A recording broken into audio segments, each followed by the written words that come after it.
Nuclear physics में आज का हमारा अध्ययन बिंदु है गामा 6 यानी गामा डीके क्या होता है, ये प्रोसेस किस प्रकार से होता है, इस पे हम अध्ययन करेंगे। तो सामान्यतः रेडियो सक्रिय नाभिकों के अल्फा तथा बीटा कक्षों के पश्चात जब अल्फा और बीटा पार्टिकल निकलते हैं तो उसके पश्चात प्राप्त ड्यूटल न्यूक्लियाई उत्तेजित अवस्था एक्साइटेड स्टेट में प्राप्त होता है, अर्थात उसकी जो ऊर्जा स्तर है वो उच्च ऊर्जा स्तर होता है तथा इस उत्तेजित अवस्था ऊर्जा के उत्सर्जन के पश्चात यह अपनी मूल अवस्था या निम्नतम अवस्था ग्राउंड स्टेट को प्राप्त करता है। इस प्रक्रिया के निम्न प्रकार हो सकते हैं। पहला प्रकार है गामा 6, दूसरा प्रकार है आंतरिक रूपांतरण तथा तीसरा जो इसका प्रकार है वो आंतरिक युग्म रूपांतरण। तो सर्वप्रथम हम गामा 6 की बात करें तो माना एक नाभिक EI ऊर्जा की उत्तेजित अवस्था में है तथा अतः EF ऊर्जा स्तर में रूपांतरण के लिए, यहाँ EF मतलब फाइनल ऊर्जा स्तर या ग्राउंड स्टेट के लिए बात कर रहे हैं, तो रूपांतरण के लिए डेल्टा E ऊर्जा का क्षय करेगा, अर्थात जो ऊर्जा उत्सर्जित होगी वो न्यू आवृत्ति के क्वांटम के रूप में होगी, फोटोन के रूप में होगी। अतः एच न्यू बराबर डेल्टा E बराबर EI माइनस EF। यदि EF नाभिक का निम्नतम ऊर्जा स्तर है, ग्राउंड स्टेट लेवल है, अतः इसके पश्चात अन्य गामा किरण फोटोन का उत्सर्जन संभव नहीं है।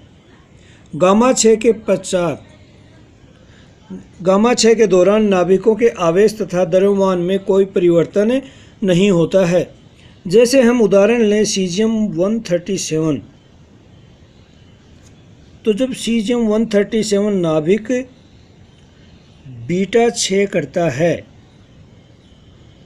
यानी एक इलेक्ट्रॉन का उत्सर्जन करता है तो बेरियम 137 बनाता है। इस स्थिति में ये जो बना हुआ बेरियम 137 है वो उच्च ऊर्जा अवस्था में है, हाई एनर्जी लेवल में है, अतः इसको स्थायित्व प्राप्त करने के लिए निम्नतम ऊर्जा स्तर ग्राउंड स्टेट में जाना होगा। तो बेरियम नाभिक उत्तेजित अवस्था में प्राप्त होता है। यह ग्राउंड स्टेट में जाने के लिए 662 किलो इलेक्ट्रॉन वोल्ट या MeV में बात करें तो 0.662 MeV की एक गामा किरण का उत्सर्जन करता है और उस गामा किरण का उत्सर्जन करके निम्नतम ऊर्जा स्तर को प्राप्त करता है, अर्थात ये 662 किलो इलेक्ट्रॉन वोल्ट का फोटोन का उत्सर्जन करके अपनी ग्राउंड स्टेट को चला जाता है। तो सीजियम के बीटा 6 के दौरान केवल 5% समय ही ऐसा होता है कि जब इसमें प्राप्त बेरियम नाभिक उत्तेजित अवस्था में नहीं होता है। यानी कि प्रायिकता की बात करें तो 95% प्रायिकता ये होती है कि बेरियम का जो नाभिक है वो उच्च ऊर्जा अवस्था में होगा।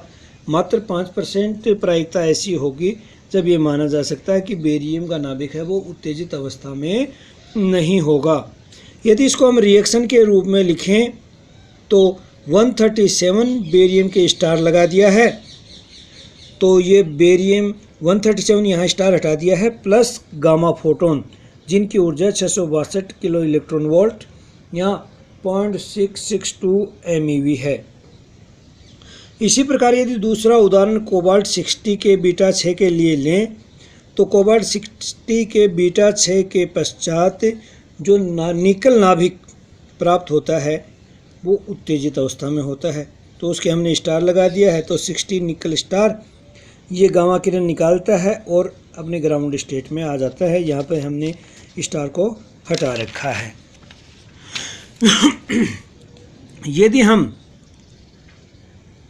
इस एक्साइटेशन स्टेट से ग्राउंड स्टेट में आने के लिए जो सीजियम 137 का चित्र देखें, उनकी ऊर्जा स्तर देखें, तो ये सीजियम 137 का ऊर्जा स्तर है। इसका जो जे है, कोणीय संवेग है, वो 7/2 पेरिटी प्लस है। तो 94.6 यानी लगभग 95% कंडीशन ये है कि 56 बेरियम स्टार 137 मित स्थायी अवस्था है। ये 0.6617 MeV ऊर्जा स्तर पे है। तो इतनी ऊर्जा त्याग कर अपनी मूल ऊर्जा स्तर 0 ग्राउंड लेवल में चला जाता है। इसके लिए जो औसत टाइम है वो 2.55 मिनट है। गामा फोटोन उत्सर्जित करेगा और 56 बेरियम 137 ग्राउंड स्टेट में पहुंच जाता है। ग्राउंड स्टेट में इसका जो संवेग होगा वो 3/2 प्लस होगा। मित स्थायी अवस्था में इसका जो संवेग था वो 11/2 ऋणात्मक पेरिटी थी। और यहाँ पर जो गामा फोटोन उत्सर्जित हो रहे हैं उनकी जो एनर्जी है वो 0.6617 MeV या 662 किलो इलेक्ट्रॉन मान सकते हैं। 5% प्रायिकता ऐसी है जब वो 1.174 MeV की ऊर्जा अंतर से बीटा कण उत्सर्जित करे और सीधा ही स्थायी अवस्था में आ जाए। अतः ये जो ऊर्जा स्तर हैं ये सीजियम 137 का जो विघटन या गामा 6 किस प्रकार होता है उसको प्रदर्शित करने वाला है। इसी प्रकार यदि हम कोबाल्ट 60 का 6 एनर्जी डायग्राम देखें तो 27 कोबाल्ट 60 जब बीटा 6 करता है, बीटा माइनस यानी इलेक्ट्रॉन का उत्सर्जन करता है, तो 99% प्रायिकता ये होगी कि वो 28 निकल 60, यहाँ स्टार लगा रखा है, उच्च ऊर्जा अवस्था के लिए लगा रखा है। और 1% ये होगी कि वो 1.48 MeV की ऊर्जा के साथ इस एनर्जी लेवल में पहुँचे 1.332। यहाँ पर जो ऊंचा ऊर्जा लेवल है यहाँ पर उसकी एनर्जी 2.505 MeV है, संवेग 4 प्लस है। सेकंड वाला 1.332 पेरिटी प्लस है, कोणीय संवेग 2 है और ये ग्राउंड स्टेट है। तो 28 निकल 60 गामा रेडिएशन के इमिशन के दौरान 2 प्रकार के फोटोन उत्सर्जित करेगा जिनकी एनर्जी 2 प्रकार की होंगी, आवर्तियाँ वेवलेंथ 2 प्रकार की होंगी। प्रथम फोटोन की जो ऊर्जा होगी वो 1.1732 MeV होगी तथा द्वितीय फोटोन की जो ऊर्जा होगी वो 1.3325 MeV होगी। अतः ये गामा 6 का डायग्राम है 27 कोबाल्ट 60 के बीटा 6 के लिए। अब जो गामा किरणें हैं और एक्स किरणें हैं इनमें मुख्य अंतर क्या है? तो जो एक्स किरणें हैं वो नाभिक के बाहर उत्पन्न होती हैं, कक्षीय इलेक्ट्रॉनों के संक्रमण के कारण उत्पन्न होती हैं, जबकि गामा किरणें हैं वो नाभिक के अंदर ही उत्पन्न होती हैं। जब इलेक्ट्रॉन के जो एक्स किरणों की बात करें तो इलेक्ट्रॉन के उच्च ऊर्जा स्तर से निम्न ऊर्जा स्तर में जाने से उत्सर्जित होती हैं और दोनों ऊर्जा स्तरों की जो ऊर्जा का अंतर है उसके संगत आवर्ती की एक्स किरणें हैं वो जनरेट होंगी। इसी प्रकार गामा किरणों की बात करें तो ये नाभिक के अंदर न्यूक्लियनों के उच्च ऊर्जा स्तर से निम्न ऊर्जा स्तर में संक्रमण से उत्सर्जित होती हैं। एक्स किरणों की जो ऊर्जा होती है वो किलो इलेक्ट्रॉन वोल्ट की कोटि की होती है, क्योंकि इनकी ऊर्जा स्तरों का जो अंतराल है वो किलो इलेक्ट्रॉन वोल्ट की कोटि का है, जबकि गामा किरणों की जो ऊर्जा की कोटि है वो मेगा इलेक्ट्रॉन वोल्ट MeV की कोटि की होती है। अब यदि हम बात करें आंतरिक रूपांतरण की बात करें कि भाई ये आंतरिक रूपांतरण क्या होता है, ये आंतरिक रूपांतरण क्या है, तो आंतरिक रूपांतरण को समझने के लिए कि जब उत्तेजित अवस्था में नाभिक गामा 6 के अतिरिक्त अपनी ऊर्जा को यदि अपने कक्षीय इलेक्ट्रॉन को स्थानांतरित कर दे यानी कि अपनी ऊर्जा है उसको कक्षीय इलेक्ट्रॉन को उत्तेजित स्थानांतरित कर सकता है। इससे क्या होगा कि कक्षीय इलेक्ट्रॉन ऊर्जा पाकर परमाणु से बाहर निकाल जाता है। ऊर्जा प्राप्त करके इलेक्ट्रॉन है वो उत्सर्जित हो जाएगा, जिसे आंतरिक रूपांतरण कहते हैं। रूपांतरित इलेक्ट्रॉन की जो ऊर्जा है, यदि रूपांतरित इलेक्ट्रॉन की ऊर्जा को हम ई से लिखें तो ये होगी ई गामा माइनस आई सबस्क्रिप्ट में बी ई लिख दिया है। यानी कि यहाँ ई है वो रूपांतरित इलेक्ट्रॉन की ऊर्जा है, ई गामा नाभिक की जो ऊर्जा है, तथा ई बी इलेक्ट्रॉन की बंधन ऊर्जा है। अतः रूपांतरित इलेक्ट्रॉनों की गतिज ऊर्जा अद्वितीय होती है, यूनिक होती है, क्योंकि वो कौन से कक्ष में है उस पर डिपेंड करेगा। तथा रूपांतरित इलेक्ट्रॉन का ऊर्जा स्पेक्ट्रम रेखिक होता है, अर्थात एक रेखा के रूप में निरूपित किया जाता है, क्योंकि आई बी फिक्स है, अतः ई गामा फिक्स है तो ई एक प्रारूपिक मान होगा। नाभिक तथा कक्षीय इलेक्ट्रॉन क्वांटम यांत्रिकी निकाय की तरह व्यवहार करते हैं। यदि क्वांटम यांत्रिकी के थ्रू बात करें तो क्षणिक समय के लिए इलेक्ट्रॉन का तरंग फलन नाभिक के तरंग फलन के साथ ओवरलैप्ड अतिव्याप्त होता है।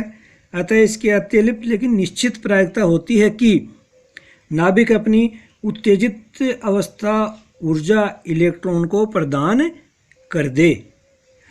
के कोष का इलेक्ट्रॉन, अब बात करें जो के एल एम एन जो कोष होते हैं उनमें से के कोष का इलेक्ट्रॉन नाभिक के निकटतम इलेक्ट्रॉन होने के कारण इस ऊर्जा स्थानांतरण की सबसे अधिक प्रायिकता इस इलेक्ट्रॉन पर होने की ही रहती है, क्योंकि नाभिक के जो सर्वाधिक निकटतम कोष है वो के कोष है। तो के कोष में जो इलेक्ट्रॉन है उसको नाभिक जो ऊर्जा देने की प्रायिकता है वो सर्वाधिक रखता है।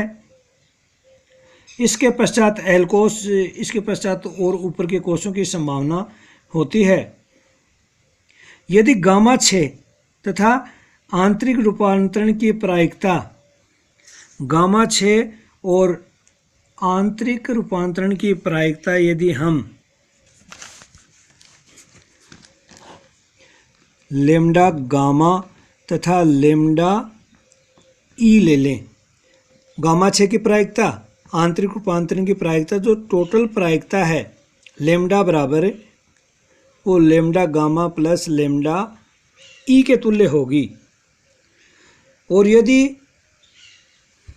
इलेक्ट्रॉन के एल एम इत्यादि कोषों से निकलते हैं तो जो कुल लेम्डा है वो क्या लिखेंगे हम, लेम्डा गामा प्लस इस लेम्डा ई की जगह क्या होगा, लेम्डा ई है वो लेम्डा के plus lambda l plus lambda m and so on.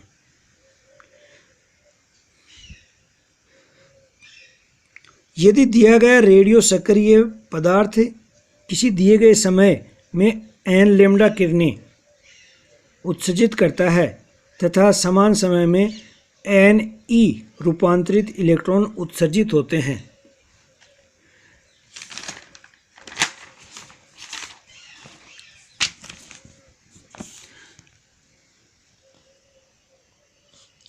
यानी कि एन लेम्डा किरणें उत्सर्जित करता है और समान समय में जो इलेक्ट्रॉन उत्सर्जित होते हैं वो एन ई होते हैं, तो आंतरिक रूपांतरण गुणांक एल्फा को हम परिभाषित करते हैं, एल्फा बराबर एन ई बटा एन गामा, एन ई बटा एन गामा बराबर यदि इनके प्रायिकता से करें तो लेम्डा ई बटा लेम्डा गामा। ये जो फैक्टर है वो internal conversion coefficient ICC, internal conversion coefficient आंतरिक रूपांतरण गुणांक कहलाता है, जो नंबर ऑफ इलेक्ट्रॉन जो रूपांतरित हो रहे हैं और नंबर ऑफ गामा किरणें जो उत्सर्जित हो रहे हैं उनका रेशियो होता है। तीसरे प्रकार का जो रूपांतरण है वो है आंतरिक युग्म रूपांतरण। गामा उत्सर्जन तथा आंतरिक रूपांतरण के अतिरिक्त जो अन्य प्रक्रिया है, उस प्रक्रिया में उत्तेजित नाभिक में युग्म उत्पादन होता है, पेयर प्रोडक्शन होता है तथा नाभिक अपनी उत्तेजित अवस्था से मूल अवस्था में आ जाता है। यानी कि आइंस्टीन के ऊर्जा द्रव्यमान समीकरण के अनुसार ऊर्जा है वो द्रव्यमान में परिवर्तित हो जाती है तथा पॉजिट्रॉन तथा इलेक्ट्रॉन का युग्म जनरेट होता है। चूँकि उत्सर्जित गामा किरण की ऊर्जा यदि 1.022 MeV से अधिक होती है तो इसे माध्यम में अवशोषित कर लिया जाता है तथा इलेक्ट्रॉन पॉजिट्रॉन युग्म उत्पन्न होते हैं। ये जो परिघटना है पेयर प्रोडक्शन कहलाती है। इसके कुछ गुणधर्म की बात करें तो आंतरिक युग्म रूपांतरण की प्रायिकता यानी पेयर प्रोडक्शन की प्रायिकता नाभिक के उत्तेजन ऊर्जा के बढ़ने पर बढ़ती है। यानी कि यदि नाभिक की उत्तेजन ऊर्जा अधिक होगी तो ज़्यादा पेयर प्रोडक्शन होंगे। आंतरिक युग्म रूपांतरण की प्रायिकता बहुध्रुवीयता L में वृद्धि के साथ कम होती है। आंतरिक युग्म रूपांतरण का मान Z में वृद्धि के साथ साथ धीरे धीरे कम होता है।